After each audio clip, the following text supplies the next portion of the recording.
Alright everybody, hello and welcome as always. I am Sean. This is In The Mixer as we continue our hashtag United in Football Manager 2019 series, episode 30. Who thought we'd get this far? I'm actually 30 right now, so I'm hoping this is going to be a very lucky episode for us.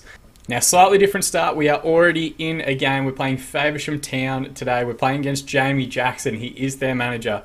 For those of you who don't know Jacko, he was our goalkeeper in Season 1. Within this series, he's also the goalkeeper of the real life hashtag United squad.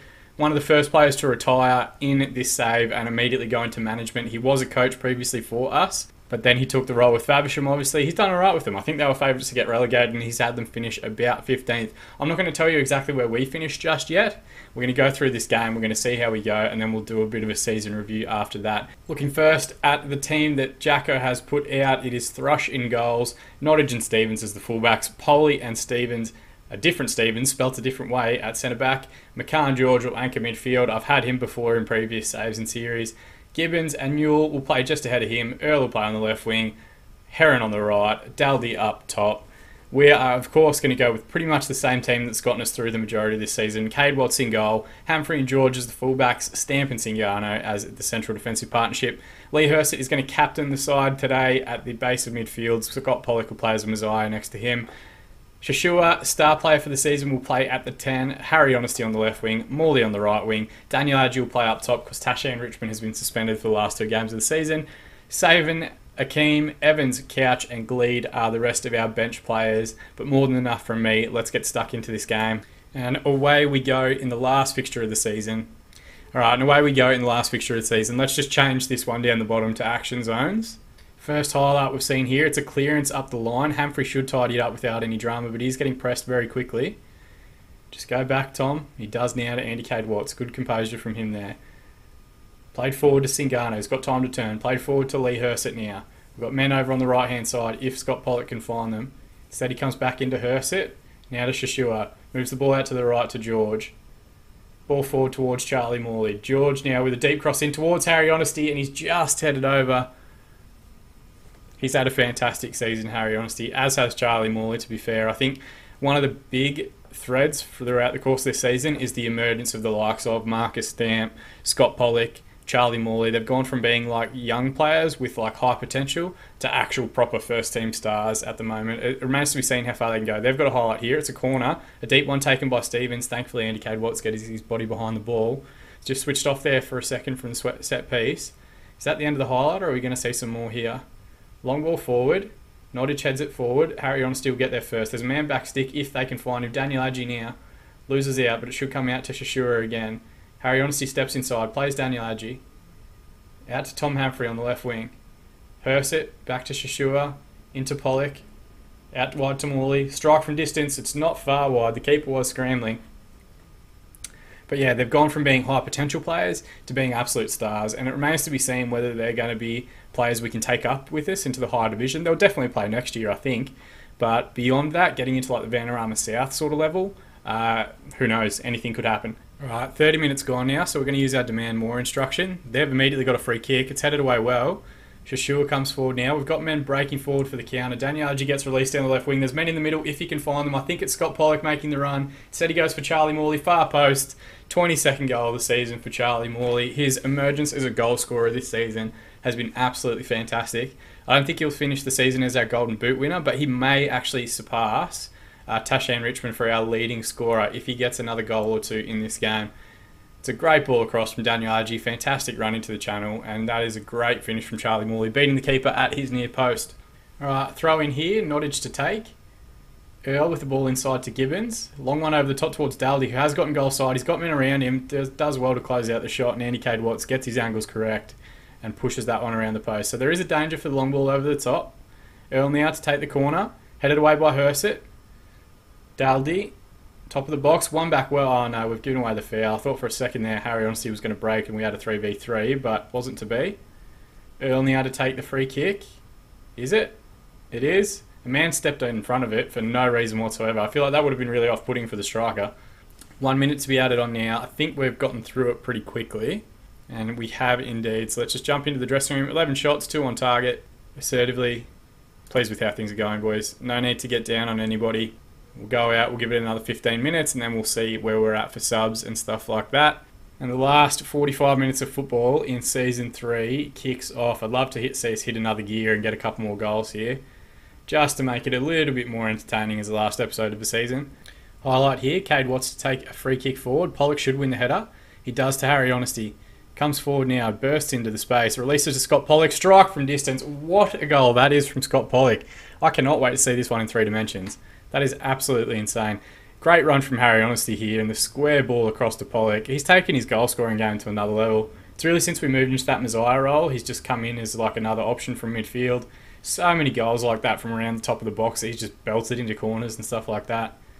If you can, he gets released. So he got released from Northampton on a youth contract, Season 1. If you're playing as hashtag, or if you're playing as a team around him, pick him up. He's absolutely fantastic. Harry Honesty now on the left wing. Can he get a ball back across? Instead he resets to Hurst. Pollock again. I thought for a second he was winding up. Instead he finds George, and George with his drive just over the crossbar there. Alright, so there's about 30 minutes remaining. We're going to use all 3 subs because why not? Joe Saban will come on for Andy Cade Watts, make his club debut. I think he'll also break the record for youngest player to represent the team. I think he's still only 15. Jamel Akeem will come on for Marcus Stamp, who's on a yellow card. Charlie Morley will come off for Aaron Couch, just due to his yellow card. Not really upset with any of the performances so far. Everyone has been excellent. However, let's not start next season, wherever we happen to be playing, you'll find out in a second, with yellow card suspensions or anything like that carrying over. Alright, Thrush now with the ball forward, the unfortunately named Thrush. Okay, McCann George with the ball at the base of midfield for Faversham. Back to Poley, all the way back to Thrush again. So it's a good press from us, forcing him back. Goes for a long ball forward now. Hopefully won by Hurst there. It is. Good switch out to Heron though. But Tom Humphrey's equal to it, wins the ball back well and immediately breaks forward to Harry Honesty. Nice little triangle passing here. Comes out to Scott Pollock. Looks for ball in behind for Daniel Adjie. And is he onside? He might be off, judging by the linesman. It's been disallowed, yes, he was offside. He must have gone very, very early because I couldn't see how far back the linesman was. There's 10 minutes remaining. Let's use one more shout just to encourage the boys. Let's say get creative. We'll see if they respond positively to it. Scott Pollock with his 14th yellow card of the season, which is absolutely insane. Also, the team talk's not gone particularly well, so 3 minutes to be added on. The referee surely about to call full time on Season 3 with hashtag. Ryan George with the ball now. Plays Scott Pollock. Lee Hurst, all the time in the world. Head to the corner flag, Lee. Tom Humphrey on the overlap here. Back to Hurst again. No need to do anything silly, boys. Just retain possession. Pollock now. Inside to Couch. Couch gets the strike away. Hits the post. It comes to Daniel Adjie. We've had one more goal slammed on at the end there. And that makes it 3 good. I thought that was just going to be the end highlight, where it just kind of referee blows the whistle. But it's really good play here, retaining possession, working it side to side until we find a space. That reverse ball there from Scott Pollock's fantastic. Couch hits the base of the post, and Adjie, Fox in the box, first to the rebound, gets his 4th goal of the season, which is great to see. And surely this highlight here will be the last one of the game itself. Poley with the long ball forward. We're well and truly through the 3 minutes added on. The referee calls full time. A great performance to finish the season. Jamie Jackson, I love you if you're watching, but I schooled you out there today as far as Football Manager and your digital self is concerned. 19 shots, 5 on target, 59% of the ball. 8 shots, 4 on target, 41% for Faversham. Despite playing at home, and I'm just going to passionately say, very pleased with the result in your performance. Give everyone a bit of a morale boost to finish the season. Now I know you're wondering, where did we finish?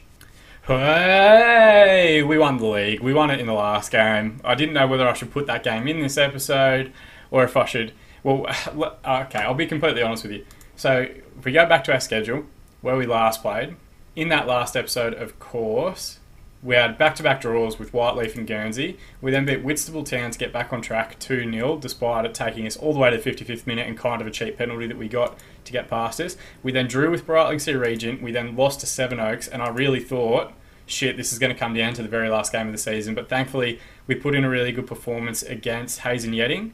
We went a goal up to a penalty from Lee Hurst. Then they equalised in 68th minute after we had Tashan Richmond sent off. And I just thought, oh shit, we're absolutely screwed here. We went to our counter-attacking style, playing with 10 men. Joe Boyling got no goal. In reality, it was a Harry Honesty goal. It just kind of hit Joe Boyling as he went through. And then he got a stealer in the 90 plus 6th minute after Roddy Collins was sent off to put us through 3-1 against Hazen Yetting, give us that 5-point gap going into the last game of the season. So the Faversham Town game didn't really matter all that much, but I'd already played it. I couldn't go back and then replay it. So not the most exciting way to announce a final or anything like that, but absolutely fantastic. Look back on some of our most notable wins: a 6-2 win over Guernsey, a 6-1 win over Hythe. Both of those games were when they were second in the division. Thumped Greenwich Borough, thumped Pagham. Tashan Richmond was fantastic. 19 goals in the league season this year. But really, I don't think anybody stood in our way in terms of consistently running away with the league. Sittingbourne for a little bit were great. Guernsey for a little bit were great. But I think we were consistently throughout the course of the season in that top 3 or 4. For whatever reason, they're talking about us getting kicked out of the Alan Turvey Trophy. Not that that matters in any way, shape or form, because we have won the league and secured promotion for ourselves. Our initial budgets, thankfully, are increased on last season. So 4.2k a week, which is massive, means we currently have about 1k in the bank. One, we're going to try and renegotiate a couple of contracts to get them down to even figures.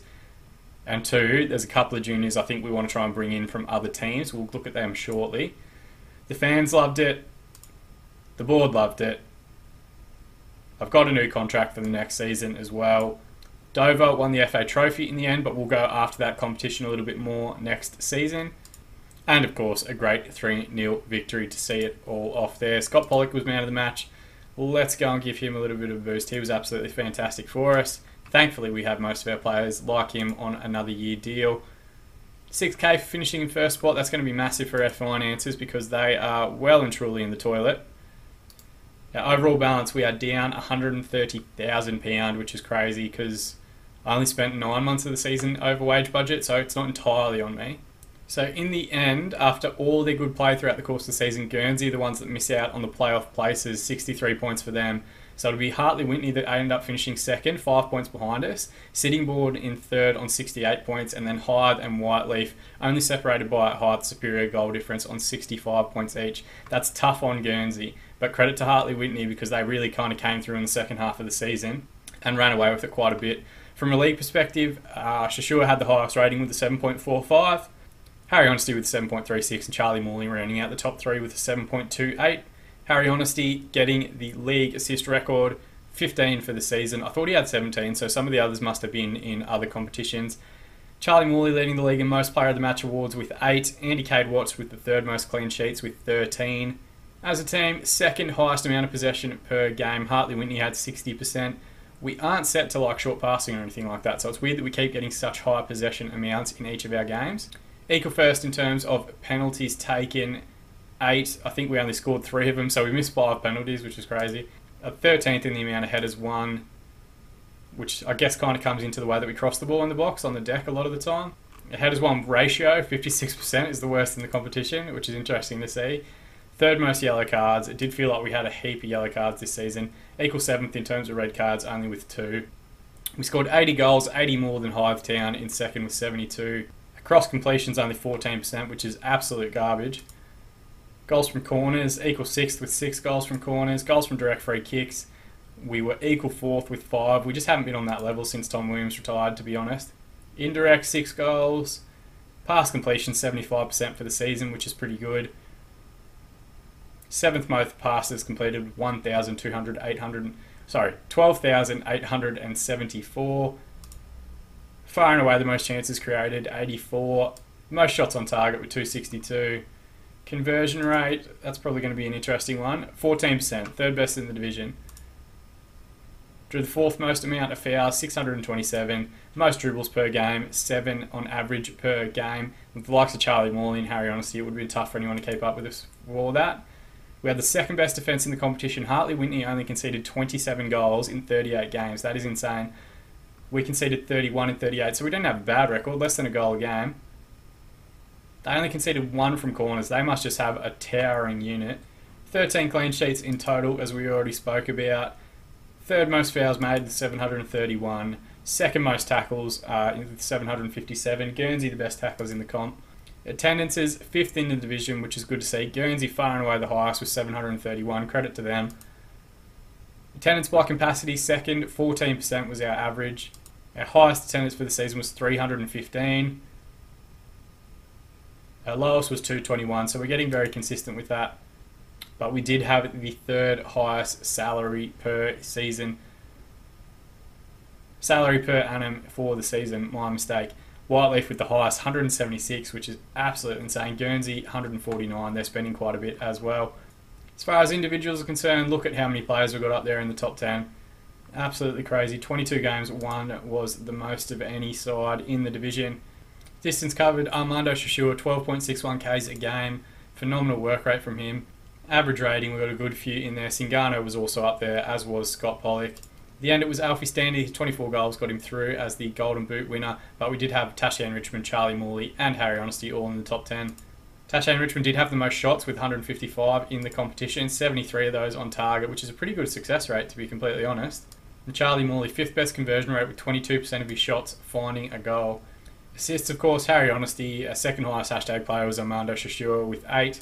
Key passes, Shashua was second in the league with 78. Harry Honesty's up there as well, as is Scott Pollock. Dribbles per game, Shashua, Honesty and Charlie Morley all in the top 10.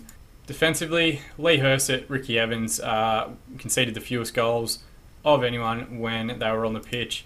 Tackles per game, Ricky Evans 5.11, which is pretty phenomenal considering he only made 18 starting appearances and 12 off the bench as well, which would have been dragging that figure down quite a bit.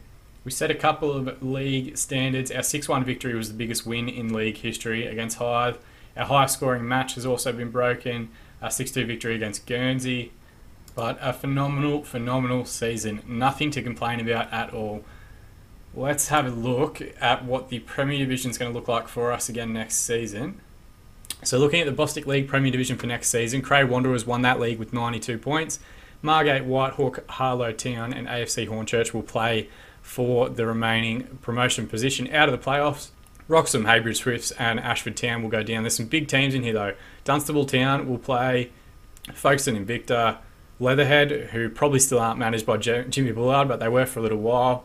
We'll be making a trip to Lewes and the Dripping Pan, which is one of the best stadium names in the world. East Thurrock, which is actually where Debs used to assistant manage, so it'll be returned to East Thurrock for him. Haringey Borough, of course, who we had the first ever hashtag derby against this season. We will be playing them. Hopefully we're still sharing a ground with them at Coles Park Stadium, and hopefully we can put together some sort of bragging rights by getting league and points against them next season. Bognor Regis have been up in the Vanarama South before, as have Tunbridge Angels, as have Canvey Island, as have Oxford City. Even these teams that probably aren't going to get through the playoffs, like Margate, Whitehawk, they've been up there as well. AFC Hornchurch is a massive team. So there will be some absolutely massive fixtures to come next season. From a shortlist perspective, we've got a few people we're keeping an eye on, a couple of players getting released from local teams like Tottenham, Chelsea, Arsenal, whoever else that we want to try and bring in, as well as a couple of others that we've been keeping an eye on for a few years, like Jose Mourinho, like Mauricio Pochettino, like Alfie Stanley, who we just played against. I think what we'll do is we'll jump ahead a couple of days, we'll see what the end of season awards look like and go through those, and then we'll wrap up the episode. Alright, it looks like there's quite a few players getting inducted to the overall best 11, which is cool to see. Tom Humphrey will come straight in and start at left back. And it looks like Scott Pollock and Marcus Stamp have also come into the side as well. Pollock on the bench, Stamp at centre back. So just going through that team, it's Cade Watts in goal, Humphrey and Singano as the fullbacks, Ricky Evans and Marcus Stamp as the central defensive partnership, Taché Richmond and Armando Shashua anchoring midfield, Ryan Adams at the 10, Charlie Moore in the right wing, Harry Honesty on the left, and Daniel Adji still up top. I know Taché Richmond is somehow playing midfield in this game or in this setup, but Jesus, the fact that Daniel Adji, despite never being a first choice striker at the club, is still up top is absolutely crazy. Dan Brown, Theo Baker, Scott Pollock, Lee Hersett, Ross Gleed, Jamel Akeem and Harry Beasley, who also barely played at the club, round out the substitutes there. End of season awards, fans player of the season, Harry Honesty, number 1 with 38% of the vote. Let's have a look at Armando Shashua's goal. And here it is, starts with Honesty on the left wing. You can kind of see Shashua hovering around this spot here. Takes a touch pass 1, strike from distance. It's a good strike from a long way out. Goal of the season, maybe not as far as I'm concerned, but still a phenomenal strike. Signing of the season goes to Ryan George on his free transfer, and young player of the season, still only 20, Armando Shashua. You forget easily that we picked him up when he was still 17, which is crazy. Memorable year for Hashtag United. Their title charge really began to gather speed between October and November and provided them with the momentum to go on and make good on their pre-season predictions of success. It will be interesting to see if next season the expectations of the media kind of balances out and we start to become like a middle of the table team. That's kind of what I'm expecting next year, to be completely honest. Team leaders, Tasha and Richmond, Charlie Morley and Ricky Adams, all up the top, highly influential. Honesty, Akeem, Hersett, Adams, Singano, Stamp and Cade Watts. To be expected given they are all players that have been with us for the duration of the series. I'm going to assertively tell everybody, well done on getting promoted. You've done brilliantly to get us promoted next year. Done brilliantly to get us promoted, and you also hoping to get that snowface here that can help us stay up. Okay, so I'm going to go with well done on getting the club promoted. Okay, here's what we're going to do. You've done brilliantly to get us promoted this season and you all deserve a good break. Hopefully when you get back there will be some new faces around here that can help us push on and finish in the top half next time around. Everyone's responded horribly to that, so fuck that. I think we can achieve that if we perform to our best. Well done, happy. Look at that. They've gone from perfect, Tasha and Richmond and Charlie Moore have gone from perfect morale to the worst morale ever. One team talk shouldn't undo 3 years of good work. But, whatever. There's nothing I can do about it now.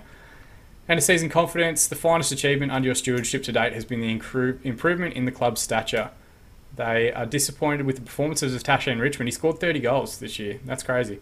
Injury report, nothing massive to look at there. Pre-season start date, we will do a 5-week pre-season. We'll get our friendlies in. We'll get our pre-season tour, probably to Brighton, sorted.